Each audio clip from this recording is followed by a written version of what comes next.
정권이 출범 후 3개월 동안 부동산을 사실상 방치를 하더니만 파리 대책이라고 내놓고 거주용이 아닌 부동산은 아예 보유하는 부분에 대해서 용납하지 않겠다, 이렇게 말을 하면서 세게 나오고 있습니다. 자, 부동산을 그렇게 해서 투기의 대상이 아니라 거주의 대상으로 만들겠다라는 부분에 대해서는 저는 전적으로 동의를 합니다. 그리고 과거 이 정권의 전신격인 노무현 정권에서 부동산 가지고 장난을 쳐서 전 국민이 고통스럽게 만들었던, 그래서 정권 자체가 실패했던 그 교훈을 이렇게 반대로 가겠다고 하면 그것 자체는 좋은 일이라고 저는 평가합니다. 김현미 장관이 나서서 사는 집이 아니면 팔아라, 부동산 투기 세력은 용납하지 않겠다라는 강경한 정부의 의지를 연일 보여주고 있고요. 그리고 양도 증여세 탈루 286명에 대해서 세무조사를 하고 투기를 끝까지 추적하겠다고 합니다. 집값 잡는데 세무조사가 동원되었습니다. 집 사는 사람 자금 출처도 검증하겠다고 이야기를 하고 있고, 편법 증여 등 세금을 탈루한 의심자도 기업 조사하겠다 하고, 다운 계약을 유도한 부동산 중개업자도 처벌하겠다고 하고, 국세청은 집값에 따라서 지금 조사 대상을 넓힐 수 있다라고도 하고 있고, 또 항상 이런 부분에 대해서 부정적으로 평가하는 자들은 과세권이 남용되고 있다고 이야기도 하고 있습니다. 잘하는 거는 잘한다 라고 해야 될 필요는 있다고 보는데요. 일단 이 취지 자체는 저는 의도가 처음부터 순수했다고는 전혀 보지 않고 있지만, 어쨌든 정권 지지율을 유지하기 위해서 부동산에 대한 강한 압박으로 돌아선 부분은 나쁘지는 않다고 보고 있지만, 이 정권 들어서 올린 부분에 대해서 이 정권이 낮추는 것은 자업자득이라고도 보고 있습니다. 그러면 첫 취임 이후에 곧바로 부동산을 그냥 용납하지 않겠다고 말을 했으면 이 지경까지 오지도 않았을 건데, 그간에 석 달 동안 온갖 난리가 나도록 방치해놓고 뒤늦게서야 이러는 이유가 무엇인가도 의심스럽습니다. 자, 금융당국뿐만 아니라 은행들도 나서서요, 일제히 다주택자 대출 규제를 강화하고 있는데요. 김현미 국토부 장관은 얼마 전에 공식적으로 내년 4월까지 시간을 들였으니 살고 있는 집이 아니면 좀 파시라, 이번 부동산 대책으로 다주택자들은 불편하게 될 것이다 라고 다주택자들을 향해서 경고 메시지를 날렸습니다. 김수현 청와대 사회수석도 어떤 경우에든 정부는 부동산 가격 문제에서 물러서지 않을 거라고 매우 강경한 입장을 밝혔습니다. 문 정권의 부동산 정책을 총괄하고 있는 김수현 이 사회수석 비서관은 참여정부 기간에 부동산 관련 대책을 여러 차례 발표했음에도 부동산 가격이 많이 올랐다는 것은 명백한 실패였다, 이렇게 파리 부동산 대책을 설명하는 자리에서 말을 했습니다. 그래서 이런 일을 겪지 않기 위해서 문 정부는 부동산 가격에서 물러서지 않겠다, 적어도 내년 봄 이사철까지 팔 수 있는 기회를 주겠다라고 이야기를 하고 있습니다. 근데 이 김수현 수석은 참여정부에서 청와대 비서관으로 4년 6개월을 일하며 3년간 부동산을 담당했다고 합니다. 그런데 자신의 책에서 참여정부의 실패에 대한 자성을 담았다고도 하는데요. 이 사람이 참여정부의 부동산 정책에 대한 반성 내용에 보면 2008년에 출간한 주택정책의 원칙과 쟁점이라는 책에서 주택시장의 양극화가 심화되고 과잉유동성 관리에 실패하고 정책 목표의 일관성 부족을 가져오고, 더 나아가서 정책 시차의 관리를 실패, 이런 부분에 대해서 인정을 했습니다. 다만 지금 파리 부동산 대책에서 보유세 강화가 지금 빠져 있는데 이것은 최후 카드로 쥐고 승부수를 던지겠다고 이야기를 하고 있습니다. 보유세는 쓰지만 몸에 좋은 약과 같은데 분수에 맞지 않는 과다한 부동산 보유를 막을 수 있는 마지막 수단이다. 이렇게 생각을 하고 있다. 이런 입장을 밝혔습니다. 이 김수석은 부동산 끝났다라는 자신의 책에서 2011년에 나왔네요. 모두가 동의하고 흔쾌히 부담하려고 하는 세금 체제를 만드는 것은 사실상 불가능하다. 그래서 정부나 정치권이 이런 사실을 이해하고 제대로 된 세금 정책을 만드는 것이 중요하다라고 말을 했습니다. 그래서 책에서 내가 살지 않은 집은 전부 등록을 시켜서 국가가 관리하게 해야 된다 라고 이야기를 했습니다. 자, 잘하는 건 잘한다 해야 됩니다. 저는 개인적으로 이런 어떤 시도 자체는 잘한다고 보는데요. 여기에 위선이 없어야 되지 않겠습니까? 그런데 이런 파리 부동산 대책의 주역인 이 정권, 문재인 정부의 고위 공직자 절반 이상이 다주택자라고 하는 겁니다. 그러면 국민들한테 내년 봄까지 시간을 줄 거니까 다 팔아라. 그 이후에는 너들 다칠 수 있다. 이렇게 말을 하고 있으면 저거들은 파는가? 과연 한번 지켜볼 필요가 있지 않겠습니까? 지금 국토부 장관 김현미도 1주택이 아닌 다주택자다. 그러면 자기는 자기의 다주택에 대해서 뭐라고 할 것인가? 촛불 신탁이라면서 지난 정권을 날리고 집권하면서 한마디로 진보와 개혁을 이야기하는 사람은 그들은 과연 진보와 개혁을 말할 만한 자격과 부동산 개혁을 말할 만한 그런 상황에 있는가가 중요하지 않겠습니까?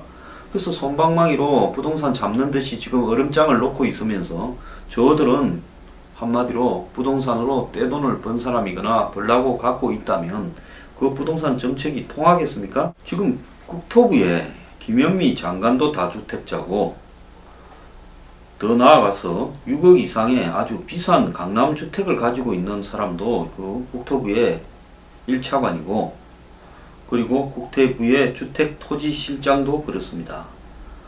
그리고 이제 금융위원회 또 더 나아가서 이 기획재정부 이런 데 보면 15명 이상의 1급 이상 고위공직자들이 지금 다 주택자들입니다.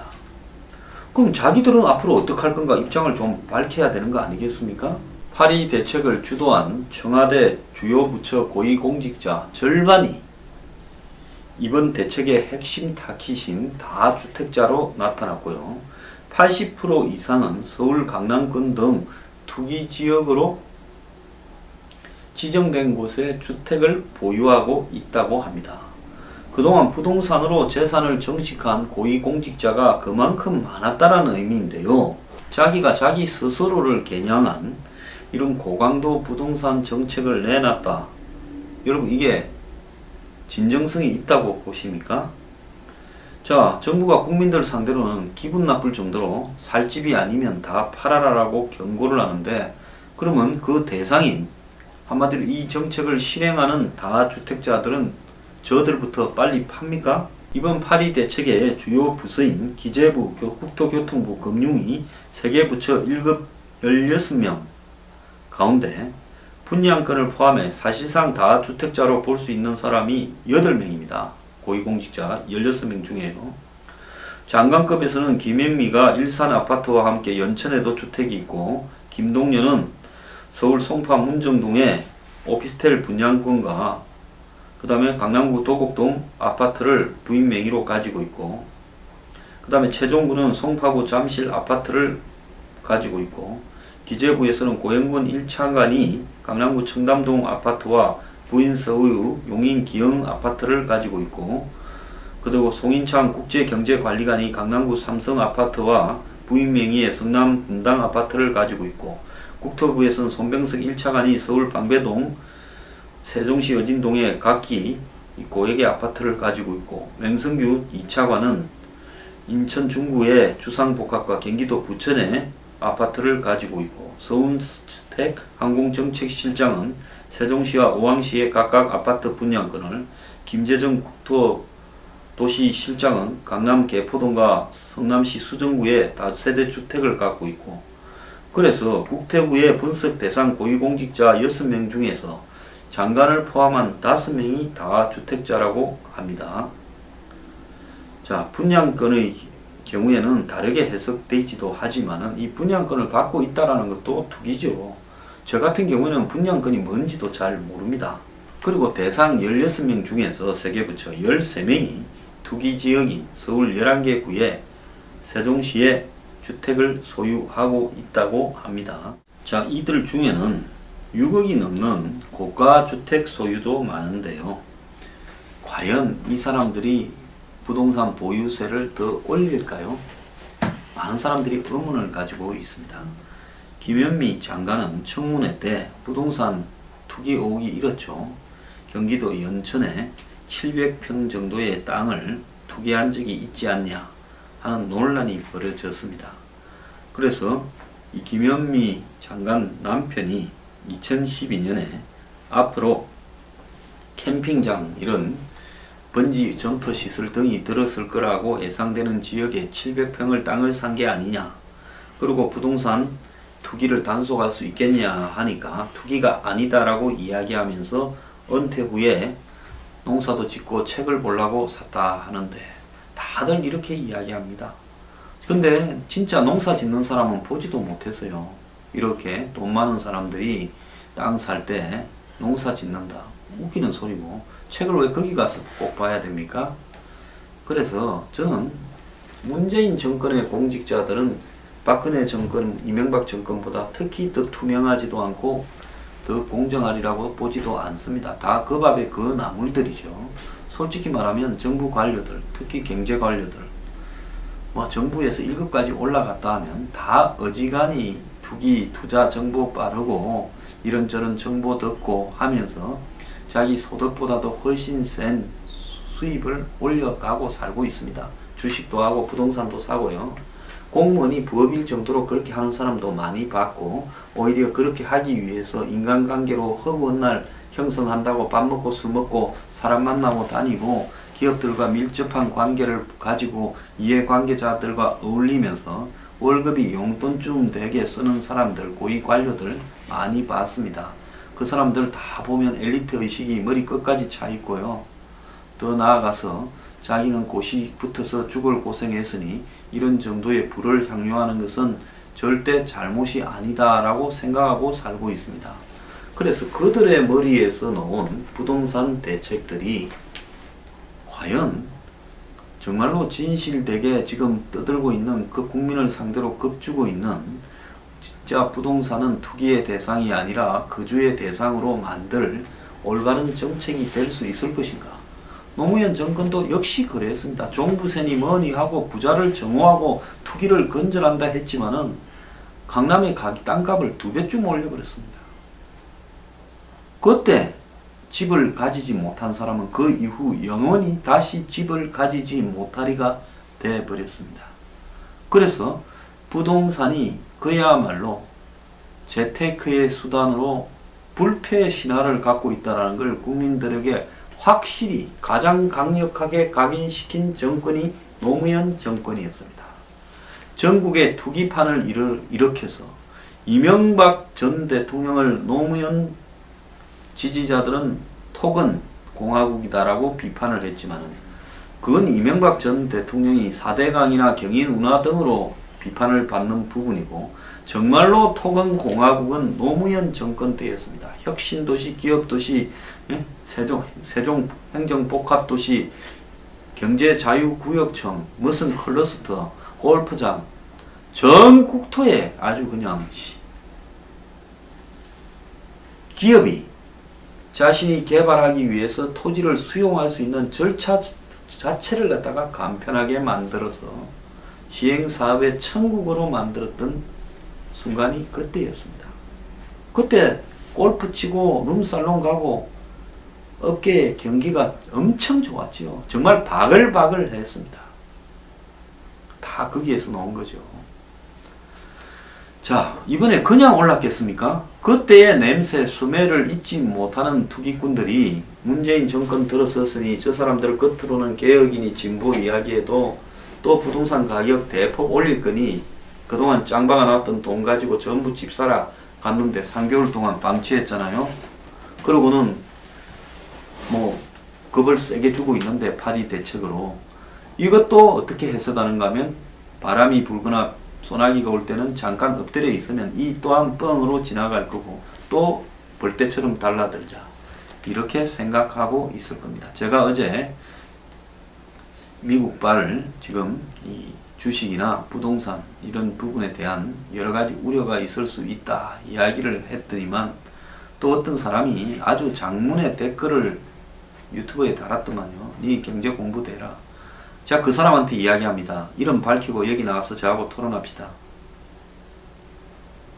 자질과 수준이 되면 받아줄게요.